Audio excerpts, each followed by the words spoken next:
But one thought that I thought about, because when I apply that to that struggle, to me transitioning to America as a young boy and trying to become as American as possible, um, me wanting to become a butterfly was actually the problem. That perhaps there was nothing wrong with being a caterpillar, right? Yeah.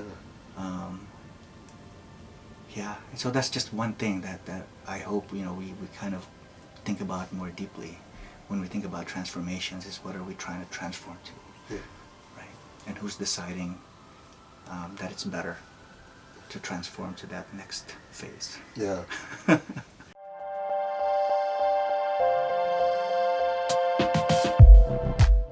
Hi, I'm David Hoffman, and I'm here with TERESA Harrison. TERESA and I are going to talk today about second chances. She has sort of a unique perspective on this based on her career in education. She's also delved deeply into marketing and entrepreneurship during her career. What we're going to focus on today is a program that she ran for several years called New Direction. This was a school for at-risk youth. We worked together at that school because my grandson and collaborator in this project, Patrick Hoffman, was a student and graduated from that school. New Direction was kind of a magical place, and I want to talk today about the magic of second chances. So could you, TERESA, describe sort of what New Direction was? Well, originally it started out as a coffee shop, and the coffee shop was kind of attracting a certain group of students who were disenfranchised, couch surfing, homeless students. And they would hang out with the original founders of New Direction in this coffee shop. And great story was, one of the founders said, are you in school? What are you guys doing? They said, no, we got kicked out for this reason or another, and we're not going to school. We'd actually really like to go back to school. And she said, you know what, if you want to, I can call the homeschool and get you all set up on homeschooling and maybe get you back on track. So they started a little homeschool tutoring program in the coffee shop, which was just great. These kids were coming in, 2, 3, somebody brought their friend, someone brought another friend. It was just a really great concept. And the owners said, you know what, this is bigger than us. There's a need for this. And so they rented space in a strip mall, and the first New Direction campus was created. So it was a great concept, which, as you know, evolved eventually into a 3-campus program and a full high school completion program center. So my experience at New Direction, it was kind of a magical place. It was kids that had trouble in life, and they were sort of back in the game and moving forward, and Patrick especially, who was my interest, got back in the game and moving forward. So what was the source of the magic? What made New Directions tick? I think the number one success component of New Direction was the volunteers. We had, out of all of our staff, 80% of our staff, faculty, people who were pouring into New Direction were on a volunteer basis. And so that included people who were driving students to school, who were doing apprenticeships and internships, who were actually taking some of these students in to their homes because they realized they were couch surfing, they didn't have a home, and so some of these people would take these students into their home.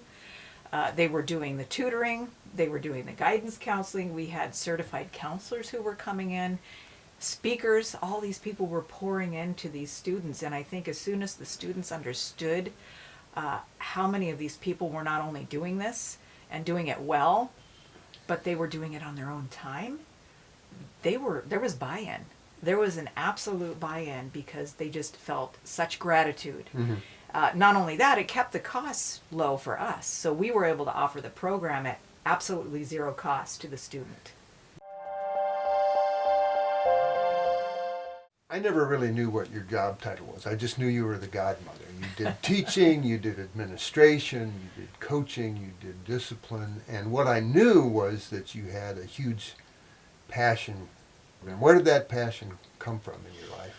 Well, I think when I was at the same age these students were, there was a lot of chaos in my home.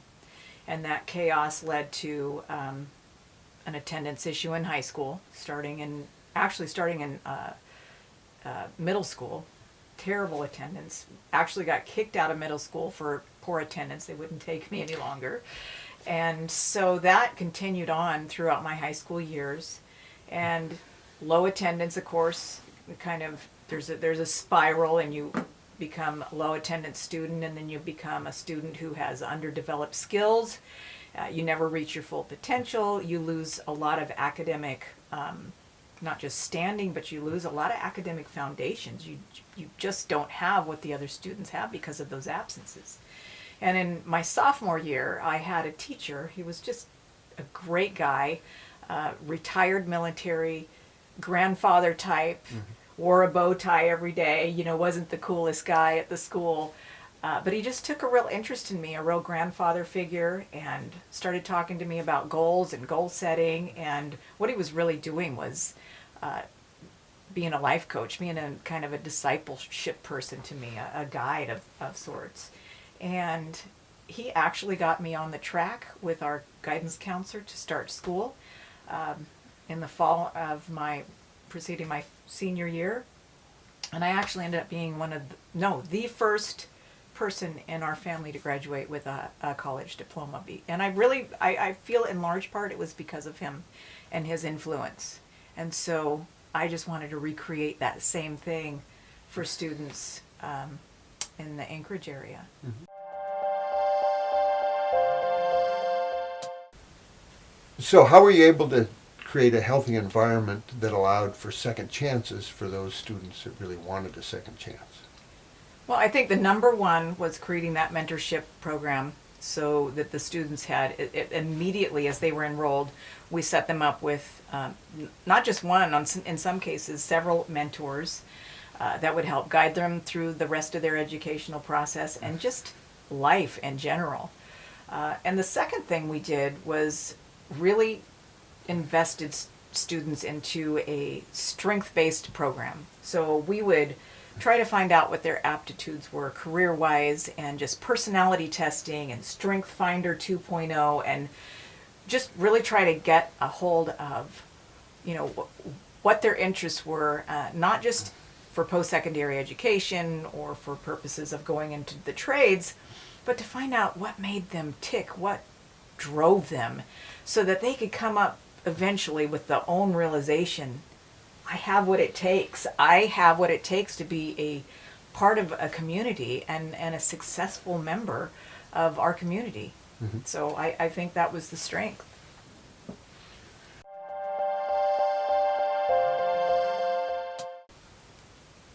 What barriers did students come up against that kept them from transforming their lives the way they wanted to?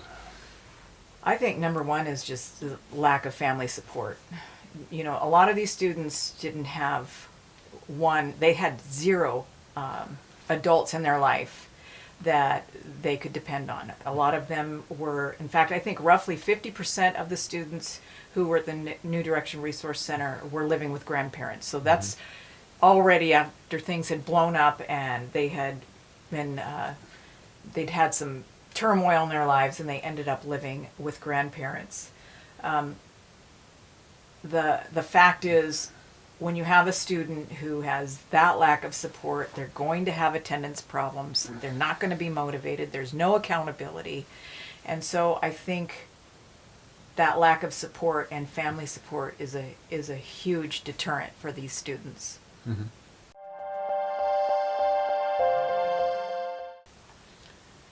Can you give one or two examples of transformations through which people were able to turn their lives around? Oh my, there are so many. I can recall dozens, but I can share a couple that just come to mind. New Direction, because of the volunteer membership and base that we had, one of the things that was absolutely zero tolerance was disrespect. Uh-huh. So students could not be disrespectful, and the other thing was attendance. Students had to keep within the parameters of less than 10 absences, which is actually less than the public schools. So we were really, really rigid on that. A lot of grace and flexibility in the program, but those two things were absolute. So I had a young lady who was 15. She just had her first baby. She had very much a defiance issue, and she decided that she wanted to go head to head with me. And she ended up having a conflict, and I said, I think we're finished, and you're going to need to you're going to need to pack your things and take your backpack. And so we let her go from the program. And I was sad because she just had so much potential. About 3 weeks later, I got an email from her, and she said, Mrs. Harrison, I really want to come back. I made a mistake. Can I come back? So we let her back for the next semester. She was on her best behavior. She was she had great grades and ended up graduating. I got an email from her a week ago, and she is not only on her first degree, on her second degree in health services. So I think ultimately she wants to become a nurse, but second degree is pretty impressive for anyone.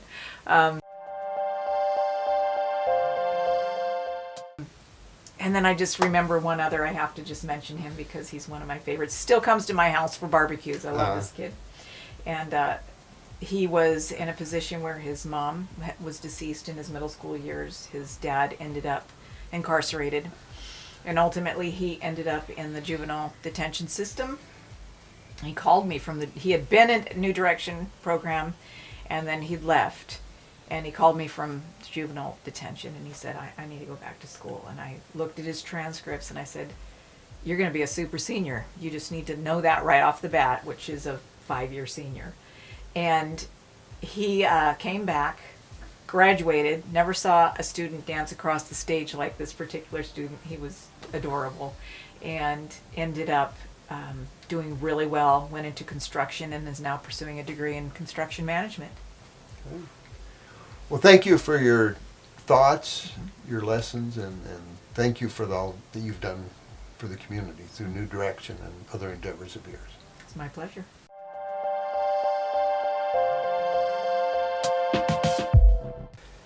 And a final word for our viewers, 3 words in fact: click, like, and subscribe.